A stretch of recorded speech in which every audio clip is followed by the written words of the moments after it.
Hi, I'm Kathy Plomin. I am the council member for the 12th District. And the 12th District has so many horse farms out in it, and so I'm very, very excited to be able to represent. I have Ann Hardy with me today, and Ann is the Executive Director of Horse Country. And I'm going to let you tell us a little bit about Horse Country. How did it come to be, and what's it all about? Well, thank you for having me. We're excited to be able to share with our community about what we're trying to do. Visit Horse Country is a not-for-profit organization that was developed by the farms, many of them here in Fayette County, to open up and really invite the community and the leisure travelers that come here to come in and experience what our thoroughbred and horse culture is like, to experience the land and the horses, connect with them. Really just invite people in and open the gates. So that is what our not-for-profit does by helping to itinerary plan, book tickets, help support and just market our beautiful horse country. Well, we are the horse capital of the world, so it makes sense for us to open our farms. How many farms or entities participate in this, Ann? We have 39 members that are a part of the organization from the beginning, which is really overwhelming, and about 30 of those give tours on a regular basis. So Darby Dan, where we are today, is one that offers tours, and many other locations around the Bluegrass area. And if someone wants to tour, how do you do that? We have a website, so people can go to visithorseCountry.com anytime they're interested in looking at availability. We also do have a partnership where you can book tours at a kiosk out at the horse park, or we have a phone number that people can call, and we're always happy to help them plan a trip or schedule a visit. We do groups as well, so guests can come just any day that they want for an individual ticket, but we also work with a lot of groups and businesses that host visits as well. So if someone tours a horse farm, what do they do? What do they see? The great thing about Visit Horse Country and our various members is that every experience is going to be a little bit different. So we can really develop an itinerary or an experience that's tailored to every guest that comes in. At a stallion-focused experience, you're going to learn a lot about the breeding operation that happens, the economic impact of that.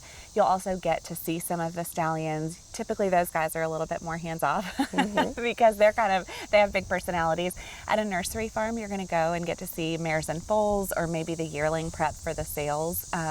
Coming up at Keeneland or Fasig-Tipton, you can go to a sale company and see the behind the scenes while it's happening. You can get a backstretch tour at Keeneland. You can have an owner-led experience at a different location. We also work with clinics and Hallway Feeds, which is a huge company here in Fayette County. They provide feed all over the world for thoroughbreds and sport horses. I heard about that once, and I didn't realize it was that big of an operation. I always thought that it was just horse farms, but it sounds like you go out and anything that kind of has to do with a horse, that's what you're going to give it the access to. So that's really. Now, so you said, do you have a lot of local folks that go on the tours, or? We do. I mean, we want our local community to know that they're invited and to be a part of all of these experiences. But about 30% of our guests are local in the state of Kentucky versus 70% or more who come from outside of the state. That's a big number. Yeah, it is, and it's great because, of course, we want our local community to feel invited, and we do an annual event just for locals. But it's really great to be able to have the farms and clinics and everyone participating in an initiative to bring people to our community, spend those tourism dollars, come in and be at the hotels and restaurants, shops, that sort of thing. So we love those out-of-state and out-of-country visitors. And do most of those visitors come via like our Visit Lex, or how do they find out about it if they're out of town? Visit Lex is a huge supporter. They do great work in promoting our community and promoting us as a leisure destination. The Visitor Center in the courthouse has been a really wonderful. That would be a great center to find out information. It's a great referral source. We also do find that a lot of people come to us through connections at Keeneland or even through the Kentucky Bourbon Trail.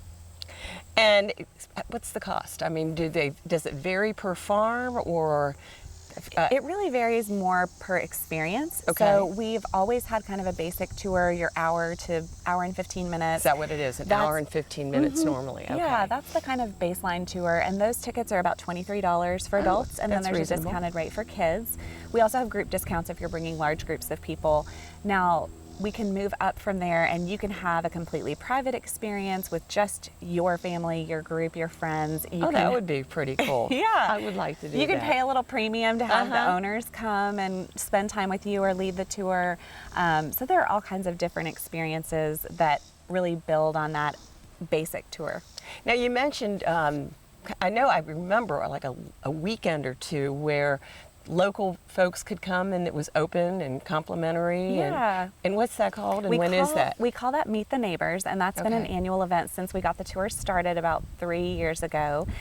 We are going to be moving Meet the Neighbors this year, which I'm really excited about, because in March, which is when we've typically done it kind of at the kickoff of the season, it is a really busy time for the farms. Oh, I bet it is. They're like getting into ready breeding for season. Yeah.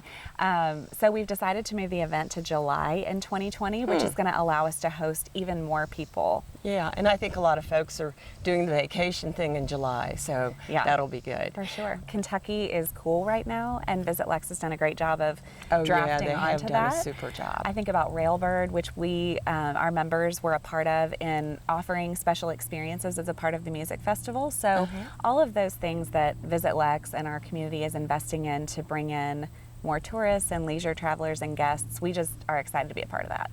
Well, I think for so many years, the folks felt like the horse farms were here and the city was here, and there really wasn't any mesh, if you will. Was that part of the impetus to get that going? I think that the farms kind of looked around at the state of thoroughbred racing and the fans and said, this is something that we can do, because if we work together like the Kentucky Bourbon Trail or like Napa, we can really, provide a lot of advocacy and fan development through these experiences.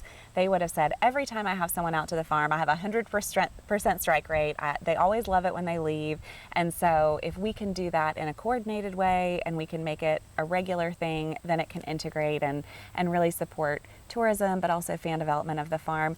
And it's hard not to kind of fall in love with the horse and the land when you get to be out beautiful. I'm looking around here at Darby Dan, and I'm thinking, it's so gorgeous. I think I might stay the whole day. So. Well, it's no surprise that Darby Dan was a filming location for the Disney Feature Film Secretariat. Yeah, I one do of a remember few that. around the state, which, we sometimes take for granted that we get to be surrounded by this beautiful landscape and that we're a part of, I live downtown, but I'm a part of this agricultural culture as well. It's a big part of what makes us who we are. Well, as I mentioned at the front, I represent 70% of the land mass. So all of the horse farms are in my district, and I love just to drive out, like a lot of folks, the country roads, and just see the beauty, and that we're known for that across the world. As we said. Do you hit repeat? Do folks go to one farm and they want to come back and go to the others? Is that common? It is common, and we've developed a passport program to help encourage that's people. A good idea. Yeah. So not the most original idea in the book, but it's one that seems to work. The Brewgrass Trail in Lexington, the Kentucky Bourbon Trail, all of those things are passport driven. And so anytime someone comes for a single visit, we want to give them that passport and encourage them to come see either another farm or see another part of the life cycle of the horse at another member location. So we like to encourage people to do that. And we also have different kinds of guests. Some of them are fans, and they're going to come and they're going to try and hit every place or see the same horses every year, and others come with very little knowledge or expectation of what's going to happen. Yeah. Tell me this, what's on the horizon? What does Horse Country want to do next? Horse Country wants to be more involved with the community and continue to keep growing in the type of experiences we're offering, in the proliferation of tours. So like I said, the Meet the Neighbors next year we're really excited about, because it should be bigger and better than ever.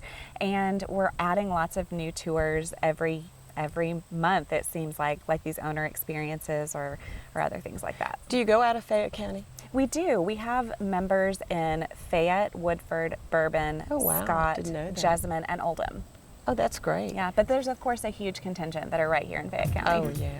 Well, I'll tell you, we're very fortunate to have Horse Country, and I encourage everyone to take advantage of it because it's very unique. And like we said, Darby Dan is just one of many farms that you can go out and experience. And thank you so much for being with us, and keep doing what you're doing. It's a real asset to our community.